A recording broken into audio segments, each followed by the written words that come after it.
the village. I am Reverend Dr. Jenny Schultz-Thomas. I am your host, and Sarah Rental-Jones, our co-host. Hey, Sarah. Hello. How you doing? I'm great. I'm so great because we're at the end of this book, which has been amazing, but it has been hard work. I mean, we are reading David Brooks' How to Know a Person, The Art of Seeing Others Deeply and Being Deeply Seen. We've talked about, I think, this arc of the human experience. You know, how to first know ourselves, how to know what it means to be a person who sees or has blind spots, how to champion our own story, getting us from point A to B, and then knowing that there really is no destination where we become this perfect illuminator or this version of what the world says we should always be, you know, happy and positive and healing the world at all times. I think we strive for that, but it's a lot. We're at wisdom. We're at the wisdom chapter. What do you think about wisdom, We Sarah? are. Well, it's so interesting the way that he comes at it. To me, it's different than some ways that we might hear about wisdom if it were like in a self-help book, right? Teaching us just how to do it without all of the stories. I really loved the way he brought in stories. They were hard stories. I think all three of them. The story about the author Tracy Kidder and Dio, the book that he wrote about Dio, the story about Lori Gottlieb, the therapist, and her client, and then finally retelling the vignette from Good Will Hunting, which was one of my favorite movies in high school, by the way. So I know, it's a great I one. remembered, I could exactly visualize the scene he was talking about. So I don't know if you want to dive into those or go in a different direction to start with, but I thought it was really neat that he did use more storytelling to help to demonstrate wisdom. No, agreed. And I think that echoes sort of what he's done throughout this book. First of all, telling his own story, always sort of starting with, you know, I grew up Jewish in New York, and these were, you know, the tenets of our experience, and I was supposed to do this, this, and this, and then excavates like the good, the bad, and the ugly, right, where there are barriers to becoming who you think you should be. So storytelling, I think the stories for me were kind of deeply rooted in, like, so he asked us, what is wisdom at the very start, right? That's the title of this. And for him, he starts talking about a teacher, right, who saw something in him and kind of called him out, right? She's like, you know, you could do a lot better than this, but you're just goofing off. And I think that is, if we think of story, identity formation is rooted in how people see you, and then they name and claim that. Right, and he kind of liked that she saw his little ridiculous, punky attitude, because then you can be who you are, and someone knows who you are, and there's a place for you to grow from that. I was thinking of at the start of this, the same when I was in 8th grade, my language arts teacher, she saw in me, you know, this really gifted writer. She was like, "You are, you know, such a good writer, and you're going to go." You could write and do all this. And I was like, yeah, right. You know, thinking I loved to write. It was creative writing. I loved to write. But seeing someone and having someone affirm that in you, and I was super shy. I don't think I ever spoke a word, you know, in that class. But having that, you know, being deeply seen helps you come alive to your own story, right? And these stories that you're talking about with wisdom, what does it mean to be alive to your own story? And know that wisdom is sort of this refining edge. It's not just, you know, this wise sage that we think of, right? Wisdom can be really harsh and hard, right? And have that pushing you forward.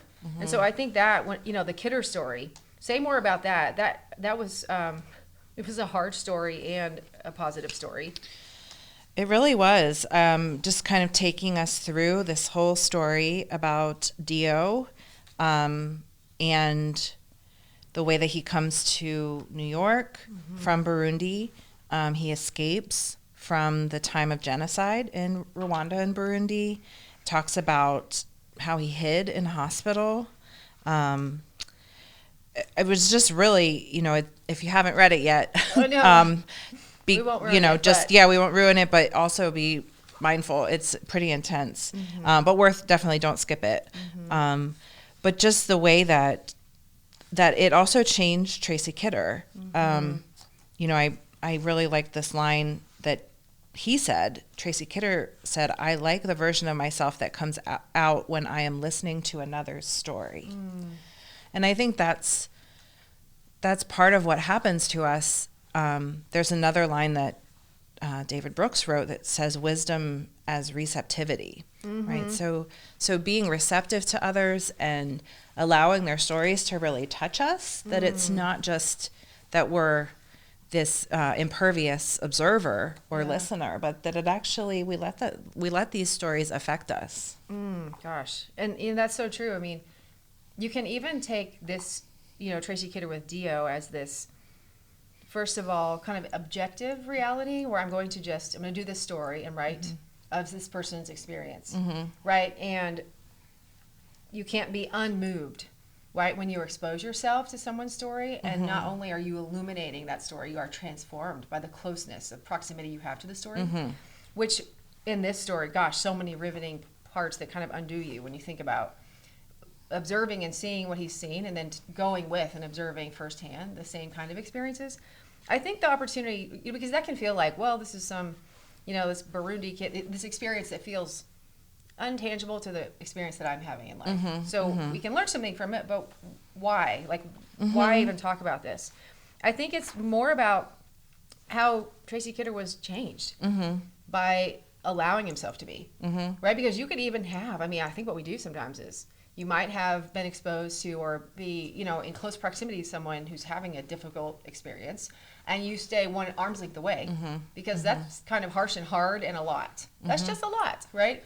And so to have that experience, but then to open the gate, open the door, I think the wisdom there is knowing you can grow and be changed, right? When you're open to the vulnerability and the raw exchange of human kindness, right? So he could have said, I'm just going to keep my arm's distance and write the story and, really not divulge my own sort of vulnerabilities there. And so we all have an opportunity to open ourselves, right, to someone else's pain, to someone else's experience in a way that's transformative. That's what I'm taking from that, instead of, feeling like, gosh, we don't all have that kind of experience, but we all have similar. Yeah, it's coming to mind of this quote that says, like, the particular is universal. And I'm not quite sure which writer said that. It might have been Elizabeth Gilbert, but it's the point is the idea that when something is so specific and so you tell someone's story with such specificity and such particularity that people can find themselves in it. Because sometimes when you're really vague and you paint things with a really broad brush, that's when you think that you're going to capture most people's experience. But when you're so specific, you actually can be so detailed that it becomes representative. It's kind of like a paradox, because it seems like, well, this is so particular to this one person. What does that have to do with me? But it actually feels like it becomes more expansive of, like, because it's so detailed about that scenario, I can see myself in it. Or I very specifically can see how I'm different because I'm not like that. It helps me define more of who I am then.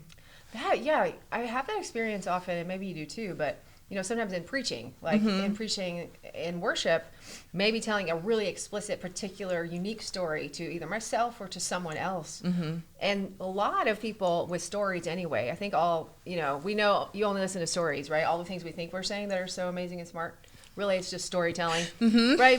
But a lot of folks will say, that story, I felt like that was exactly my experience. And you think sometimes, well, I don't want to isolate anyone by telling this really explicit, version of this story from this angle.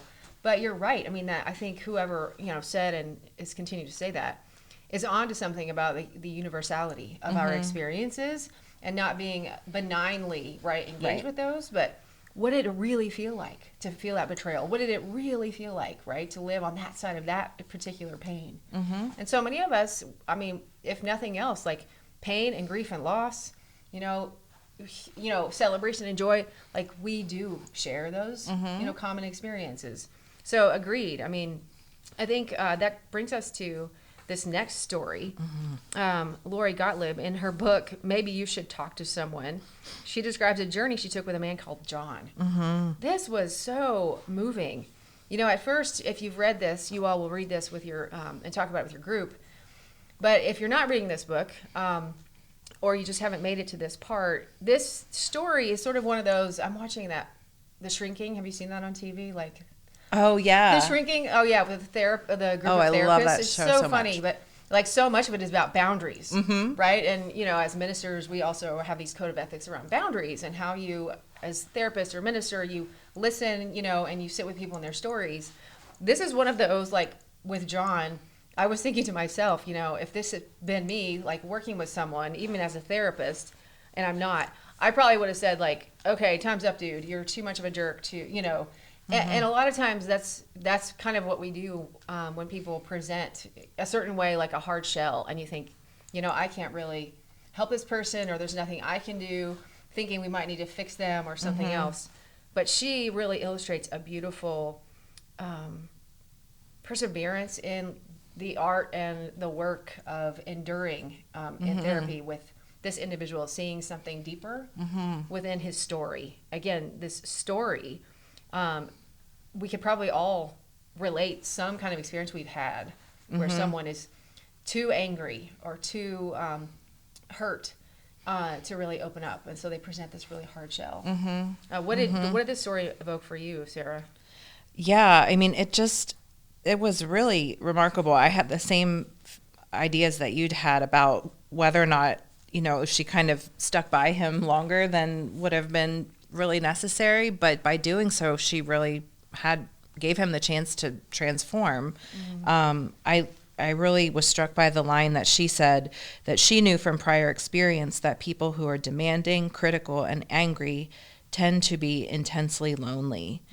And so she did stick by him, but then as Brooks goes on to say that she did also confront him.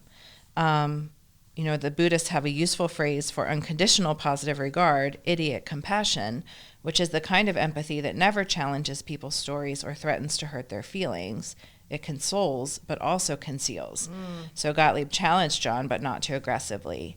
And I think just by standing by him and him having that consistent place to come, because that's an interesting thing. I mean, he kept coming back to therapy. He did.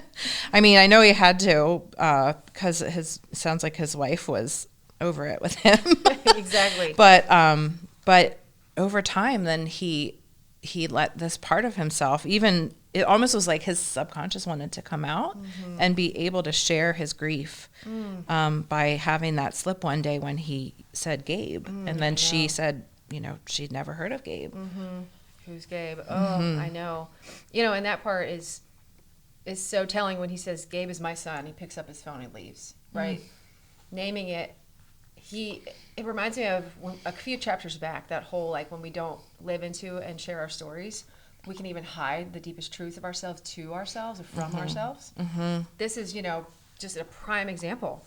Like, the pain and loss was so much, right, that he pushed it aside so much, right, that even his own subconscious, his own pain is knocking at the door and just like taking over. And I mean, the perseverance of, I think, both sides, right, because clearly this man, like, depicted as a narcissist, right, he would not have continued going to therapy if he didn't want to be there, right? Even if it was like, wife was like, boom, he would have gone like, yeah, I went to therapy, I'm at the bar, so he was crying out for, and it was sad. He's like, you know me better than anyone else, which I think a lot of people who find themselves really lonely or broken, they can pay someone to keep that anonymous, like, confidential truth to them, which is, I'm so glad that there is someone, right? But he is longing, right, for that pain to come out. And what a beautiful, ending to that story, because so much of what he really wanted was to share that pain with his spouse, and in his relationships. And he was able to, so I think that receptivity, again, like, that's so powerful with how receptive are we? How open are we to see a complete picture of someone else's total humanity, right? And that's kind of Gottlieb's words there. So moving. This is such a great a story for all of us to reflect on. Yeah, and then the third one with Good Will Hunting, which I imagine a lot of us have seen, but is still, worth watching again. And all of these parts that kind of come flooding back, but especially this scene that Brooks picks up about when they're sitting at this pond, and the monologue that Robin Williams' character gives of, just really saying, like, I mean, in a way, it's almost like he's quitting. Yeah. The therapist is quitting, but I think he's wise enough to know he's like planting this seed to really make this point and to say, like, you can be an expert because you've learned all this stuff from books, but you do not know about real life and real human experiences. And you're acting like a big tough guy. And it is because Will Hunting has had immense trauma from his childhood. But still, the Robin Williams character is able to cut through that and really meet him and help him to change as well.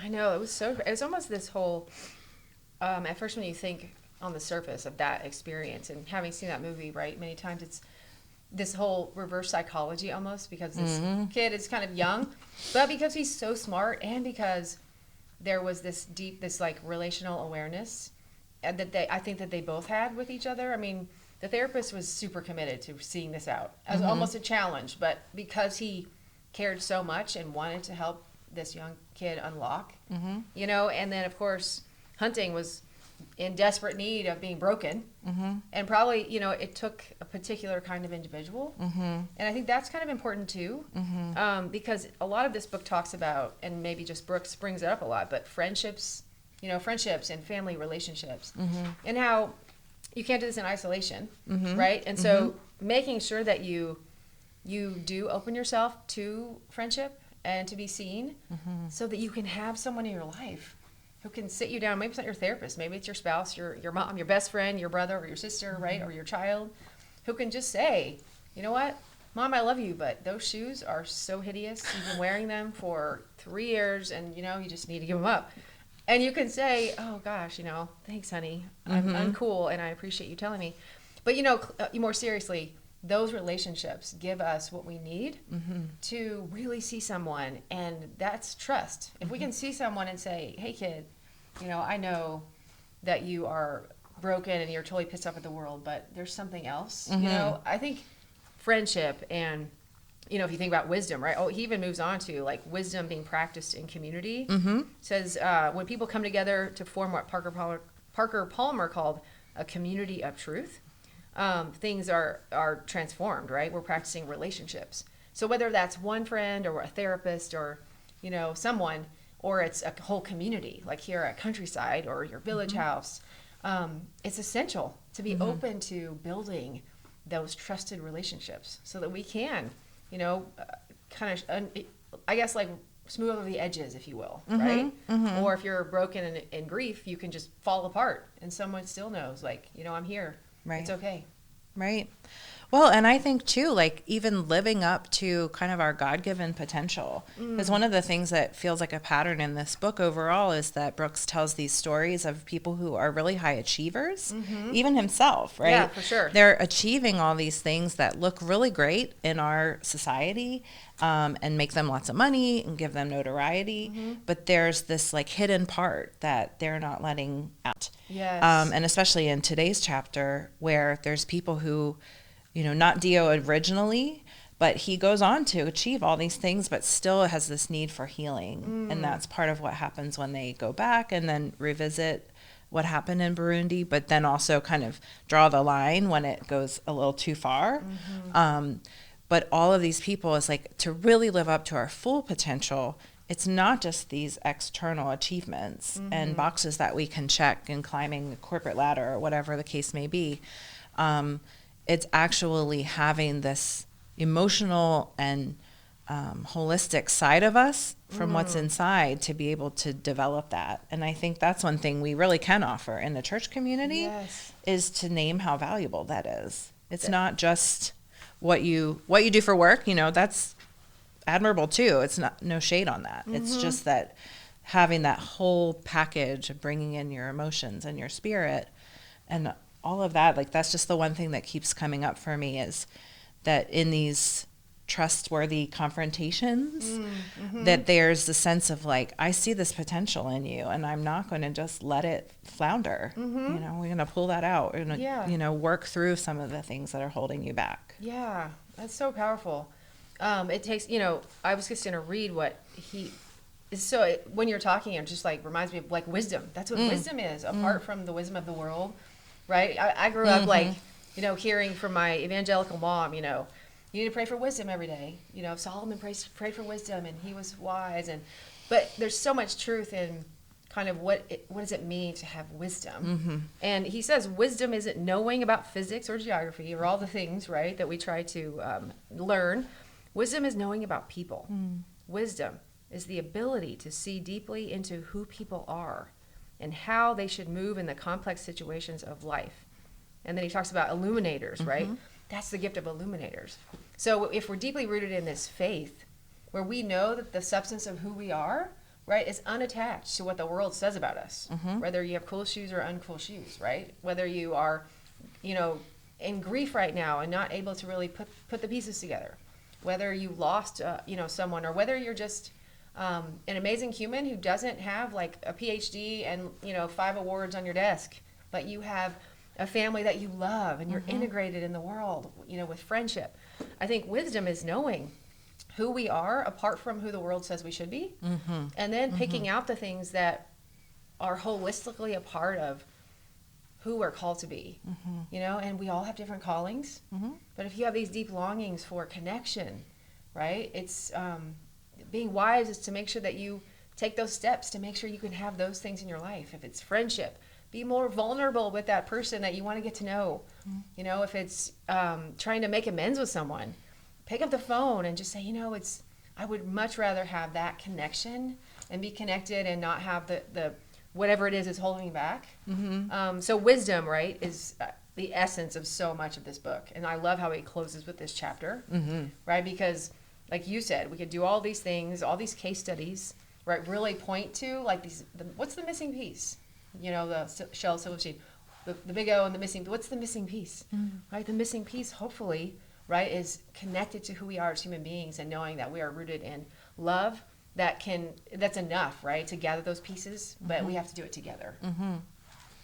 We sure do. And I mean, I just keep going back. Even earlier this morning, I was thinking about, I think, our first podcast and how we talked about noticing, noticing others and making that sort of entree into conversation with others and connection with them, and to be illuminators, and he really spent one chapter on talking about, what the opposite of an illuminator would be. Right. And the rest of it is to really help us all to become illuminators. And I think that, it's something we can continue to practice amongst our village houses and in our small groups and with each other here in the church community. It's a great crucible for that. That's so true. I mean, and we think about, this is our last chapter with this book. I'll leave us with this quote, sort of as we practice, continue the work of faith and the work of building up our own village here. We maintain this kind of loving connection, but he says, he follows the advice of W.H. Auden in this poem. If equal affection cannot be, let the more loving one be me.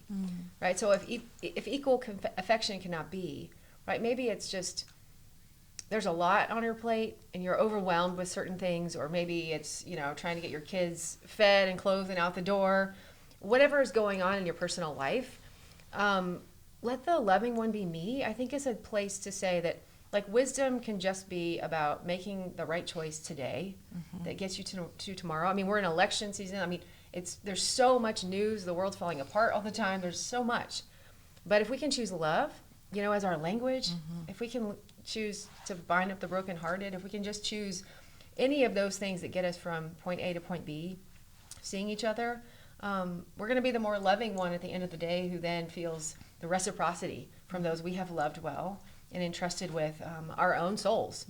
So if there's work to do, hopefully you can just do it one day at a time, loving each other from this village to the next. And I think that will always be the work of the church universal. But it's been a great privilege to walk through this book together, right, and share this with our village houses. There are a lot of things, that we can talk about in the future on the podcast and in your village houses. I know the A2A group invited all of us to read the church book read together, My Body Is Not a Prayer Request, which is a great book, Dr. Amy Kinney. So some of you might be reading that book. Others might be taking a break and talking about not the news cycle, but, life stories and connections. But we will be back, and we will be just kind of talking about different themes and inviting Village Houses to participate in this podcast.